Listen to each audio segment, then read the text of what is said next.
Shalom, salam sejahtera bagi Bapak Ibu, Saudara-saudara, anak-anak yang dikasihi oleh Tuhan Yesus Kristus. Jumpa kembali bersama saya Pendeta Eka di dalam renungan firman Tuhan pada hari ini, Sabtu 4 Juni 2022. Sukacita dan damai sejahtera dari Tuhan Yesus Kristus kiranya menyertai hidup kita sekalian, yang pastinya mendatangkan kebahagiaan buat kita. Puji nama Tuhan. Sampai pada pembacaan firman Tuhan hari ini, Mazmur ke-131. Kiranya firman Tuhan memberkati kita. Baik, sebelum kita akan merenungkan bagian firman Tuhan hari ini, kita berdoa bersama. Tuhan Bapa di surga, di dalam Yesus Kristus, kami mengucapkan syukur dan terima kasih atas hari ini ya Tuhan. Kami boleh bersama-sama berdoa, kami juga boleh bersama-sama membaca firman Tuhan dan merenungkan apa yang telah Tuhan firmankan, sehingga kami dapat memahami apa yang Kau maksudkan. Terlebih dari semua itu, kami mohon pimpinan Tuhan, supaya apa yang kami mengerti dari firman Tuhan dapat kami terapkan dalam hidup kami. Firman Tuhan menjadi terang untuk menerangi jalan hidup kami, sehingga kami tidak tersesat, nama Tuhan dipermuliakan tak kala firman Tuhan dilaksanakan. Terima kasih Bapa, inilah diri kami siap sedia untuk belajar firman Tuhan. Demi nama Tuhan Yesus kami berdoa. Haleluya. Amin. Mazmur 131. Nyanyian ziarah Daud. Tuhan, aku tidak tinggi hati dan tidak memandang dengan sombong. Aku tidak mengejar hal-hal yang terlalu besar atau hal-hal yang terlalu ajaib bagiku. Sesungguhnya aku telah menenangkan dan mendiamkan jiwaku, seperti anak yang disapih berbaring dekat ibunya. Ya, seperti anak yang disapih jiwaku dalam diriku. Berharaplah kepada Tuhan, hai Israel, dari sekarang sampai selama-lamanya. Bapak Ibu Saudara-saudara yang dikasihi oleh Tuhan Yesus Kristus, kesombongan merupakan akibat dari penghargaan yang berlebihan terhadap diri sendiri. Sikap ini akan menuntun kepada kegelisahan karena munculnya rasa tidak puas terhadap apa yang dimiliki dan berfokus pada apa yang dilakukan orang lain. Hal ini akan terus membuat seseorang mengejar segala yang belum ia miliki. Daud memahami bahwa rasa puas diperoleh ketika ia mempercayakan hidupnya hanya kepada Tuhan saja. Dalam doanya di hadapan Tuhan, ia belajar menenangkan hatinya. Dia belajar berserah dan berharap sepenuhnya hanya kepada Tuhan Allahnya. Dan penyerahan ini menjadi alasan mengapa ia dengan berani berkata bahwa ia tidak tinggi hati, tidak memandang dengan sombong, tidak mengejar hal-hal yang terlalu besar, bahkan hal-hal yang terlalu ajaib. Dia tidak mengejar itu. Raja bangsa-bangsa di sekitar Israel dapat dipastikan mengejar apa yang ditolak oleh Daud dalam Mazmur 131 ini. Namun Daud menjadikan Tuhan Allah sebagai sandaran jiwanya. Dan Tuhan Allah yang dekat dengan dia menjadikan hatinya senantiasa puas, batinnya senantiasa puas.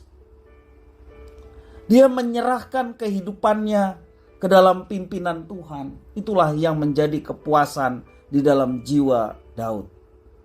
Daud tidak harus membuktikan keunggulannya dibanding dengan raja-raja yang ada di sekitar Israel. Dia merasa sudah puas, dia merasa jiwanya aman, karena kepuasan jiwanya, keamanan jiwanya adalah Tuhan. Kerendahan hati dan penyerahan diri kepada Tuhan, inilah yang diungkapkan dalam seruan kepada Israel untuk berharap senantiasa hanya kepada Tuhan, bukan kepada yang lain. Bapak Ibu Saudara-saudara yang dikasihi oleh Tuhan, sebagai umat pilihan Allah yang baru saat ini, yaitu gereja Tuhan, teladan yang diberikan oleh Daud menjadi dasar bagi kita untuk tetap rendah hati. Tidak ada hal yang perlu disombongkan, karena segala sesuatu sebagai orang beriman meyakini bahwa semuanya itu berasal dari Tuhan. Kita sudah dipuaskan dengan hal itu, karena Tuhan adalah sumber segala sesuatu. Termasuk juga sebagai orang percaya menyadari bahwa hidup kita, terlebih di dalam Yesus Kristus yang telah membeli dengan harga yang mahal, yaitu darah Yesus. Hidup kita, tubuh kita, apapun yang ada pada kita, sesungguhnya adalah milik Tuhan. Karena itu kepuasan jiwa kita adalah ketika kita merendahkan diri di hadapan Tuhan, mengagungkan namanya, dan meyakini bahwa Allah menyertai, melindungi, bahkan memberikan kepuasan dalam jiwa kita. Itu sudah cukup untuk kita menjalani hidup kita dengan penuh semangat.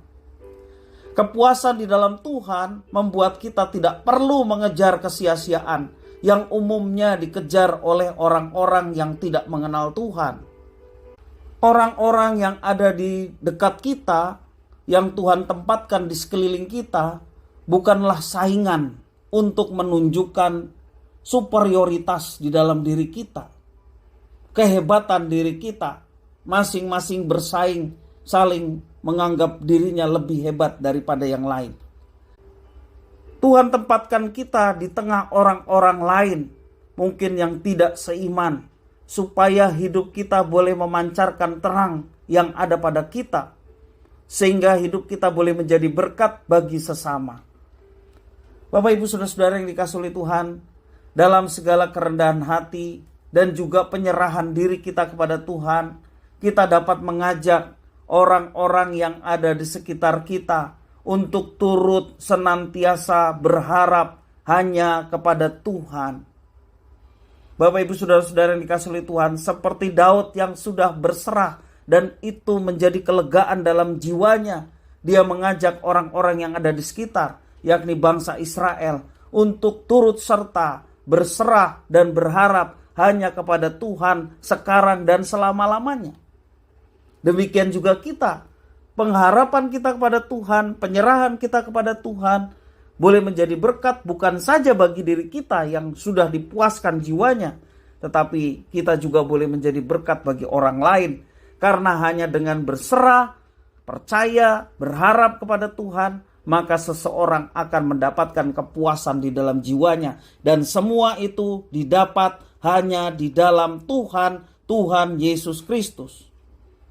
Dan marilah kita belajar untuk senantiasa datang kepada Tuhan. Alamilah kepuasan di dalam batin kita ketika kita berserah, berharap, dan percaya sepenuhnya kepada Tuhan. Kiranya firman Tuhan memberkati kita sekalian. Mari kita berdoa. Tuhan Bapa di surga, di dalam Yesus Kristus, kami sungguh bersyukur atas firman Tuhan. Engkau telah membeli kami dengan harga yang sangat mahal, darah Yesus Kristus. Kami adalah milik Tuhan. Karena itu Tuhan, kami sebagai milik-Mu, kami mau senantiasa dekat dengan Tuhan. Karena dekat dengan Tuhan, jiwa kami senantiasa boleh mengalami kepuasan. Dan kepuasan jiwa inilah yang membuat hidup kami semangat. Hidup kami bergairah. Terlebih bergairah untuk menggenapi apa yang dikehendaki oleh Tuhan. Menggenapi apa yang diperintahkan oleh Tuhan. Sehingga nama Tuhan dipermuliakan. Jauhkan diri kami dari tujuan-tujuan yang sia-sia, yang mencari keuntungan diri kami sendiri, mencari hormat kami, superioritas dalam diri kami. Tuhan, ampunilah kami, dan kami tidak mau mencari semua itu yang sia-sia. Tetapi yang kami cari adalah kepuasan jiwa kami, dan kami dapatkan itu hanya di dalam Yesus Kristus ketika kami dekat dan berserah kepadamu. Terima kasih ya Tuhan atas firman-Mu. Mampukan kami untuk melaksanakannya. Demi nama Tuhan Yesus Kristus, kami sudah berdoa dan bersyukur. Haleluya. Amin.